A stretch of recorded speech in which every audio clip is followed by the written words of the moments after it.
All My the name best. is Simran. I study in the Conference Semester Pandit Dindayal Upadhyay Speech College. My surname is Dr. Vishal Verma sir. Subject company law.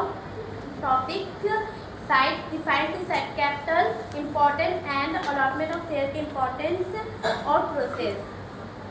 Set capital या company द्वारा जो share द्वारा जो company को बेचकर जो share equity कहते हैं या कंपनी के शेयर द्वारा जो शेयर वह पैसा होता है जो कंपनी के निवेश से आता है या कंपनी के निवेश से आता है। यहाँ पे कुछ महत्वपूर्ण पहलू दिए गए हैं। इक्विटी का निवेश, जिससे कि आप बेचकर कंपनी के निवेश से कंपनी पूंजी बढ़ाकर उसके इक्विटी का हिस्सा बनते हैं और निवेश शेयरधारकों के निवेश यह वह पैसा है जिसको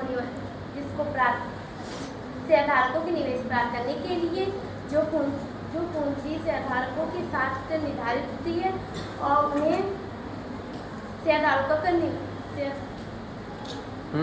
वेरी नाइस, ठीक है। शेयरधारकों का निवेश होता है। मालिक और नियंत्रण, इसमें भी शेयरधारक अपने मालिक और वे अपने हस्ताक्षर अपने मतदान अधिकार भी प्राप्त कर सकते हैं। वित्त पोषण और माध्यम, वे अपने धन जुटाने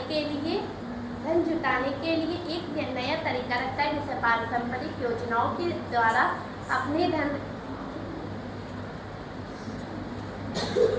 अपना व्यवसाय प्रारंभ करना और नए काम को सुधार करना। फिर अलॉटमेंट ऑफ शेयर के प्रोसेस, इस प्रक्रिया का यहाँ अगला चरण, इस प्रक्रिया का वह चरण है जो पहला चरण जो नए शेयरधारकों को जारी करने से पहले शेयरधारकों की प्रक्रिया शुरू करने से पहले ही अपने साथ शेयरधारकों पर आधारित दाखिल करना आवश्यक है। दूसरा चरण, शेयर जारी करते समय मालिक या अपनी बोर्ड मीटिंग में इस पर चर्चा करना कि साथ ही निर्णय लेना और निवेशकों को साथ ही मीटिंग में बातचीत पर अपने नियंत्रण ध्यान से निवेश करना। तीसरा पॉइंट, इसमें यहाँ रजिस्ट्रेशन के पास कंपनी के पास रजिस्ट्रेशन के पास पारित करना चाहिए। 14 दाखिल करना चाहिए MGP के पास, जिससे कंपनी के पास रिकॉर्ड होना चाहिए। चौथा चरण, शेयरधारकों के पास परमाणु और नए विचारों के लिए आवश्यक नए शेयरधारकों के लिए नए व्यवसाय और नए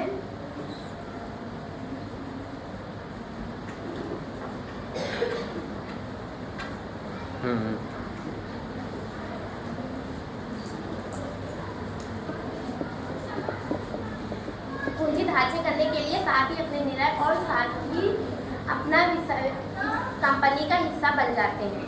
फिर इम्पोर्टेंस, अलॉटमेंट ऑफ शेयर की इम्पोर्टेंस, जो पूंजी निर्माण करने के लिए अपने व्यवसाय प्रारंभ करने के लिए पूंजी अलॉटमेंट के लिए या शेयरधारकों को अपने निवेश का जो धन जुटाने के लिए आवश्यक मदद मिलती है और उनको निवेश सामग्रियों का एक हिस्सा मिलता है, जिससे कि अपने विकास के लिए उचित वितरण और सुनिश्चित करना आवश्यक है। पहला पॉइंट, कंपनियों के विकास और योजनाओं के लिए महत्वपूर्ण सुविधा उपलब्ध है।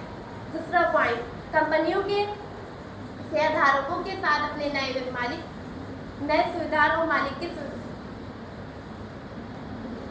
नए शेयरधारकों और मालिक बन जाते।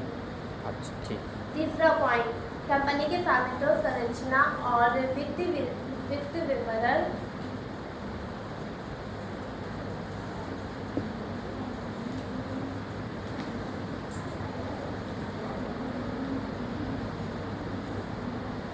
चलो, एक आध क्वेश्चन को अच्छा प्रेजेंट है, वेरी गुड।